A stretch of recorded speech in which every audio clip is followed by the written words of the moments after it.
তো hello guys, দেখতে পাচ্ছ মাছ ভাজছি। মাছ ভাজা করে নিয়ে এর মধ্যে দিয়ে দেবো। মাছ ভাজা হয়ে গেলে উচ্ছে আলু ভাজবো।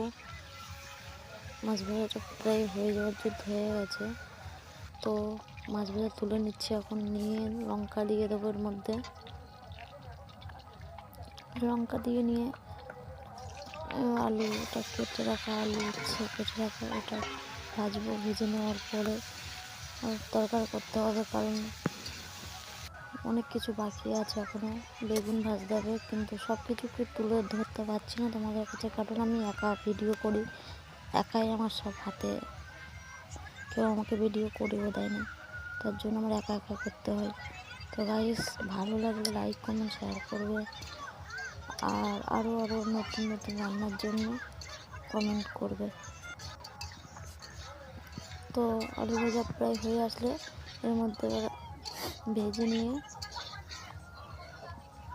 প্রায় হয়ে এসছে। তো এবার লাগিয়ে নিয়েছি। লাগানোর পরে এই যে মাছের ঝোল বানাচ্ছি। বেগুন ভাজা তো তোমাদের দেখাতে পারলাম না, তো মাছের ঝোলটা করার জন্য পেঁয়াজ লঙ্কা দিয়ে দিয়েছি। দিয়ে দেবো কলা আলু দিয়ে দেবো। এরপরে রসুন বাটা সব কিছু দেওয়া হয়ে গেছে। দেওয়ার পরে এবার কলা আলু দিয়ে দিচ্ছি, দিয়ে নাড়াচাড়া করবো ভালো করে। নাড়াচাড়া করার পরে এবার লবণ দেবো। লবণ দেওয়ার পরে লবণটা ভালো করে নেড়ে নেব। নিয়ে ভালো করে কষে নেওয়ার পরে লবণটা দিয়ে হলুদ দিয়েছি। হলুদ দিয়ে ভালো করে কষবো। কষে নিয়ে তারপরে জল দিয়ে দেবো।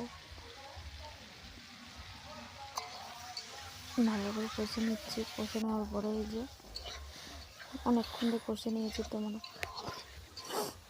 এবার জলটা দিয়ে দিচ্ছি। দিয়ে একটু ভালোভাবে আলু সিদ্ধ হলে, কলা সিদ্ধ হলে তোমরা লাগিয়ে নেবে। তো আমি এখন জলটা দিয়ে প্রায় হয়ে গেছে। তো এখন মাছ দিয়ে দেবো, একটু লাগিয়ে নিয়ে খোলাটা। তো মাছটা দিয়ে একটু নেড়ে নেবো ভালো করে। নেড়ে নেওয়ার পরে যে হয়ে গেছে, পুরো তরকারি কমপ্লিট হয়ে গেছে। তো ভালো লাগলে সাবস্ক্রাইব করবে, আর আমার পাশে থাকবে নতুন নতুন ভিডিও পাওয়ার জন্য। তো টাটা, আজকের মতন।